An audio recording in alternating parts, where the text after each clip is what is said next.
Everyone,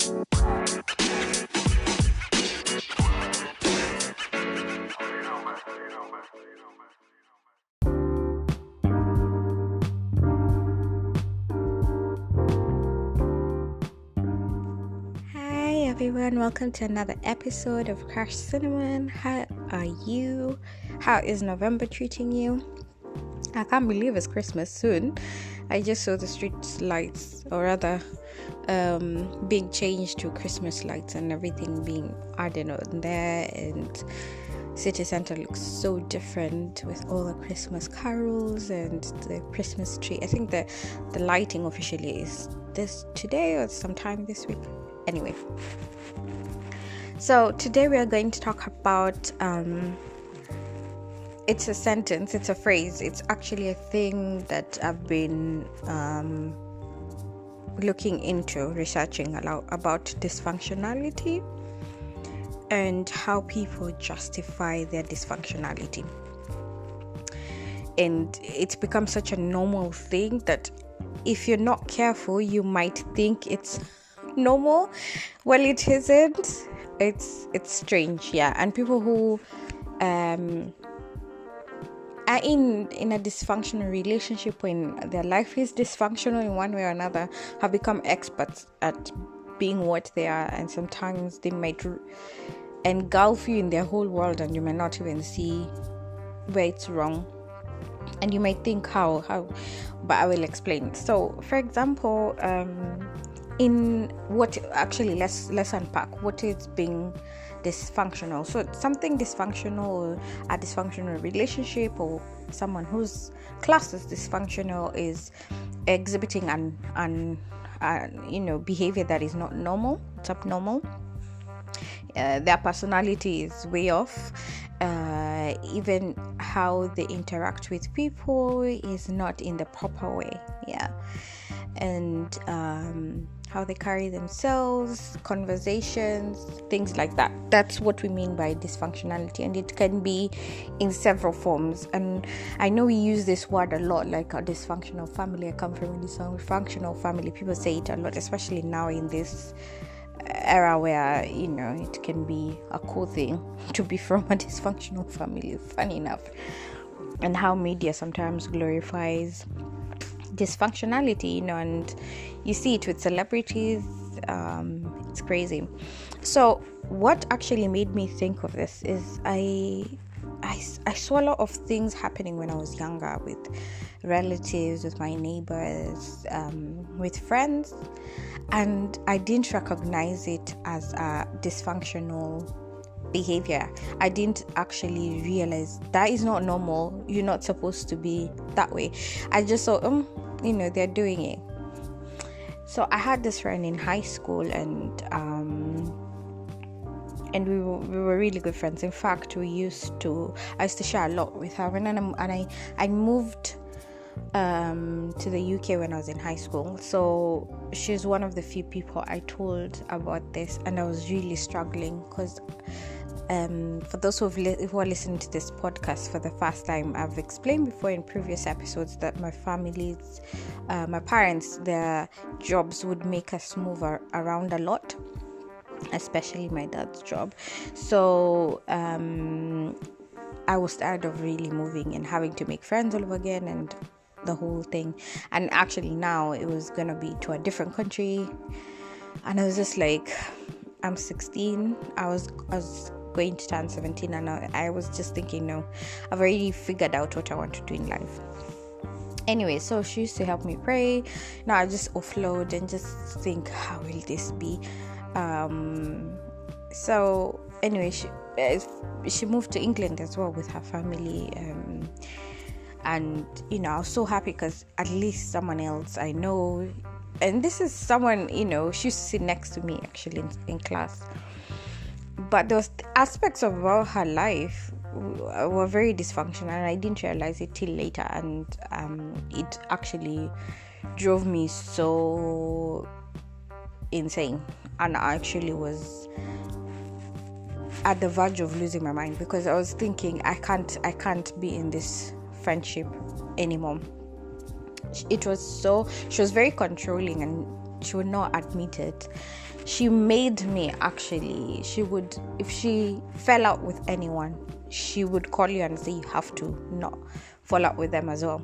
Like literally, you have to end up the friendship with the person.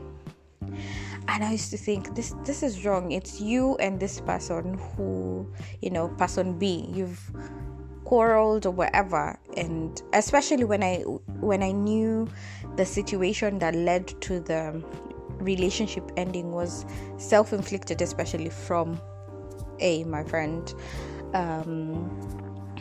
We will call her Girl A.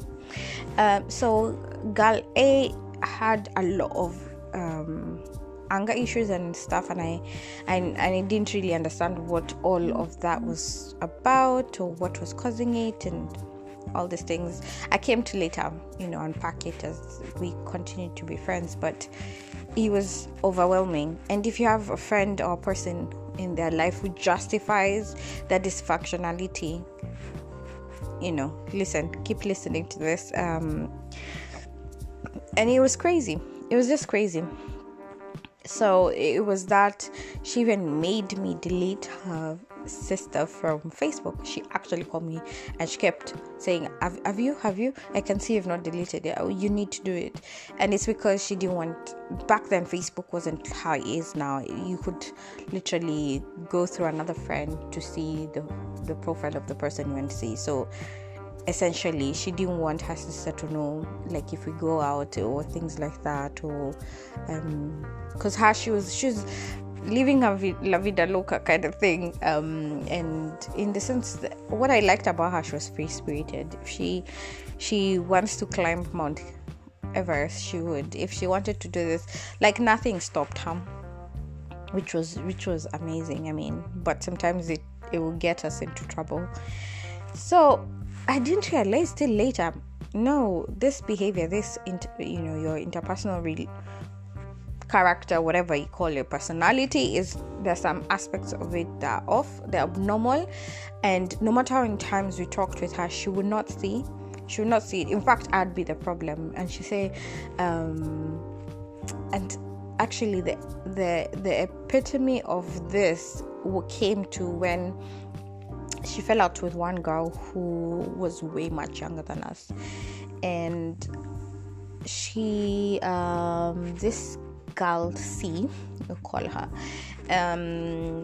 was going to study law. So for those who've not been around, I did law and I studied law and all that good stuff. So this girl C approached me to actually help her mentor to understand. And those who've done law degree, they know it's not the easiest of things to navigate when you're having to read they, thou, and 150 pages to just understand what the case was all about, which judge was dissenting in his decision, all kind of things. It's hard to, when you first day, it's difficult.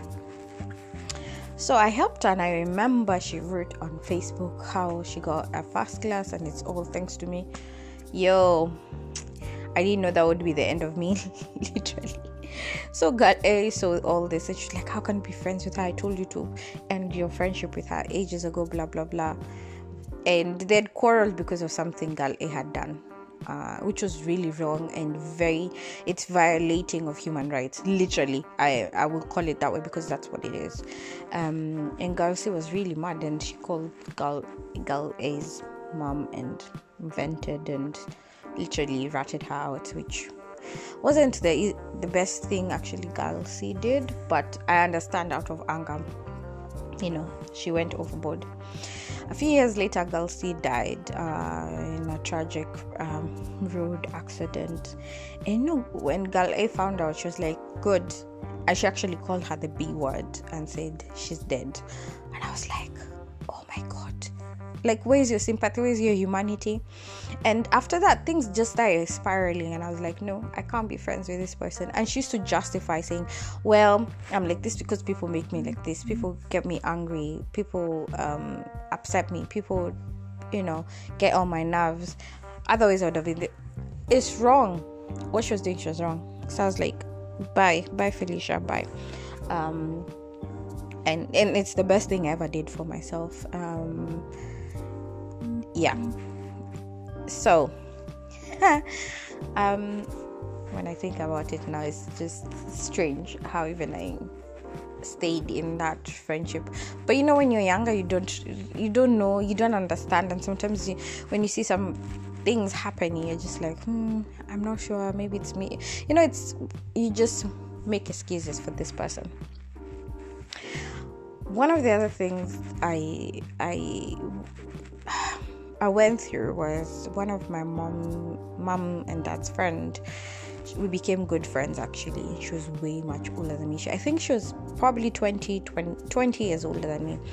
And her wedding was amazing. It was beautiful. She was just ladies who are classy, quiet, humble, like a hidden gem. Like you wouldn't know so much about her until you see her in all her glory. But unfortunately, when she got married, her husband used to kick her, beat her, do all kinds of things. Imagine, in fact, she got pregnant with their children. When I say that, she had twins, and he'd kick her, beat her up.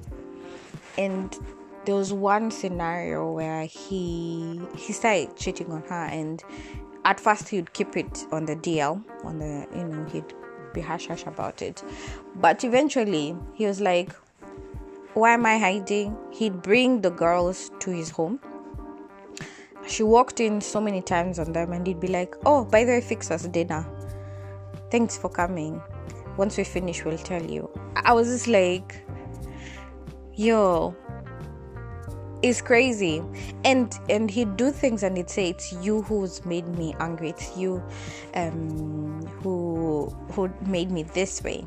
If in fact, you should be happy. I could have been worse. I could have been those men who kick you out of the family home, as if that is better than what you're doing, as if I should be giving you an award for letting me stay in this house, which actually is becoming a prison every day, and you kicking me in this house. And I just think now, as an adult, when I think about it, I'm like, because I used to refer to her as my auntie out of respect, I just wondered, why would she stay? Why did she stay? How do you go through all that trauma and still stay? And yeah, she gave birth to beautiful sons, and that was the first episode of actually now seeing domestic violence proper, because she had to go to the to the hospital to give birth, and he never showed up. So she called my dad, and we went and settled the bill.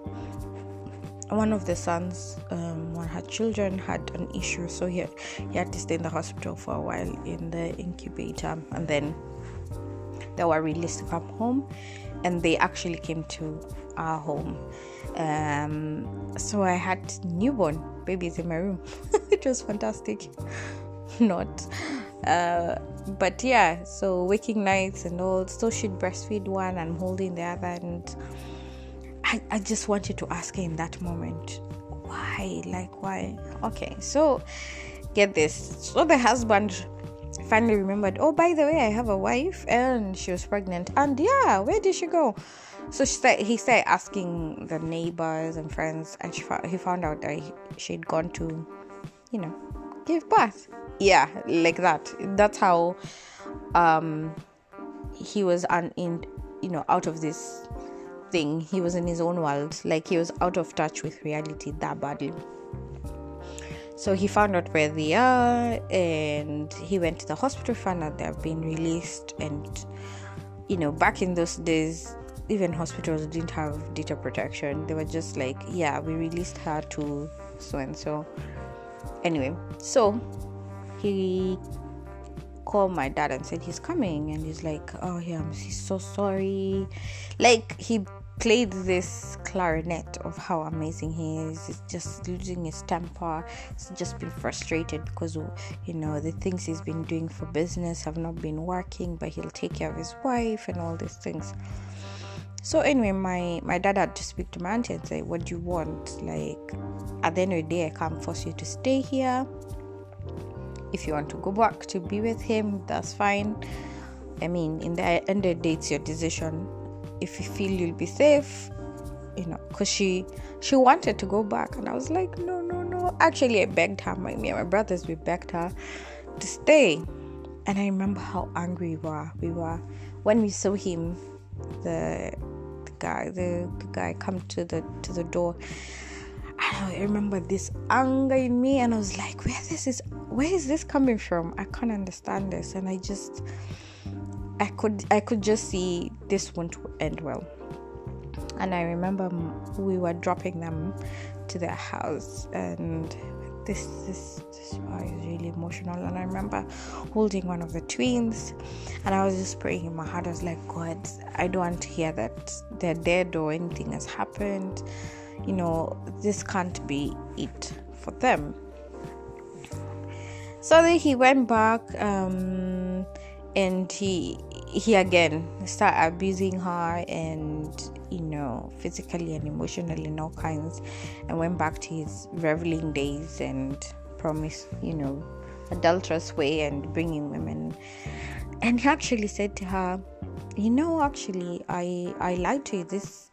I made up a persona in order to get you, because you are the most eligible person and everybody had tried to go out with you and all this. So I did my homework so I could lie and get into my side. We dated.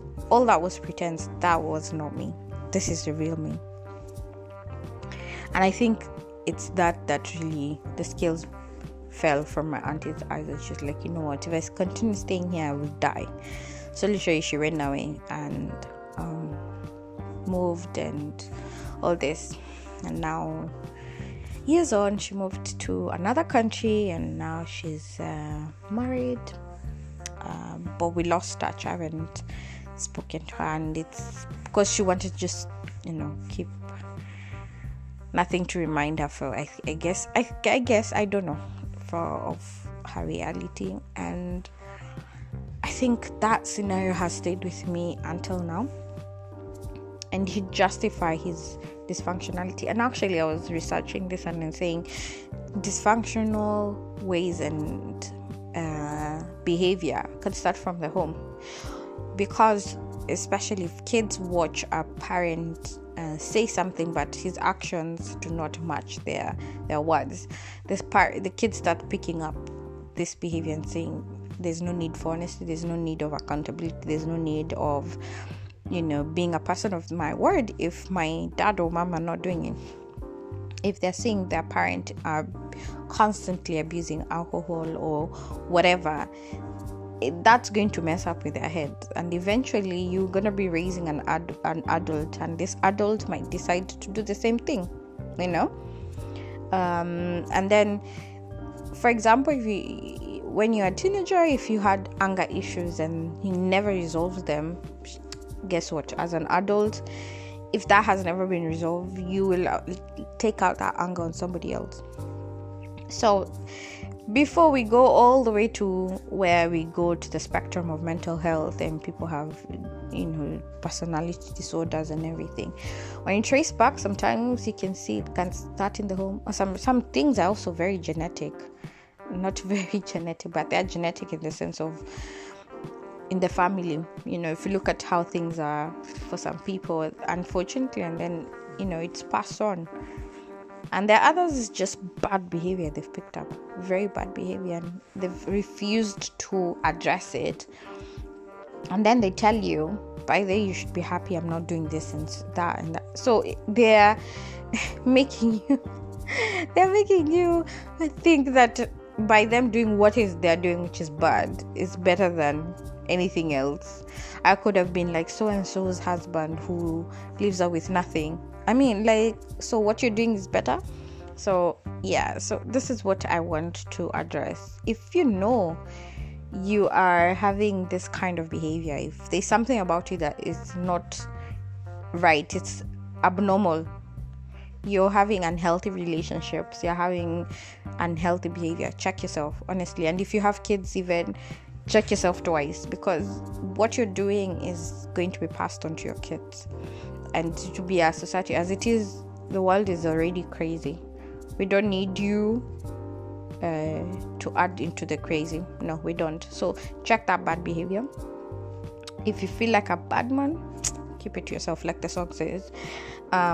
Get help, because what you're doing is nasty, is wrong, and it will cost your life or others around you. And there's no shame in admitting that actually I'm messing up. This was wrong. This is what I'm weak here. I need support here. There's nothing wrong in that. There's nothing wrong in admitting. It doesn't show that you're weak. It shows you're actually stronger. And I know many marriages that have broken, families, companies, because you're not reliable. Yeah, so that's my that's my take this week. And if your partners or married to people, or your children to people who have this, don't justify, don't clap for their dysfunctionality. And if it's not working, if the person is not changing, leave. For your own safety, leave. Thank you for listening to this episode of Crash Cinnamon. See you on the next one. Thank you.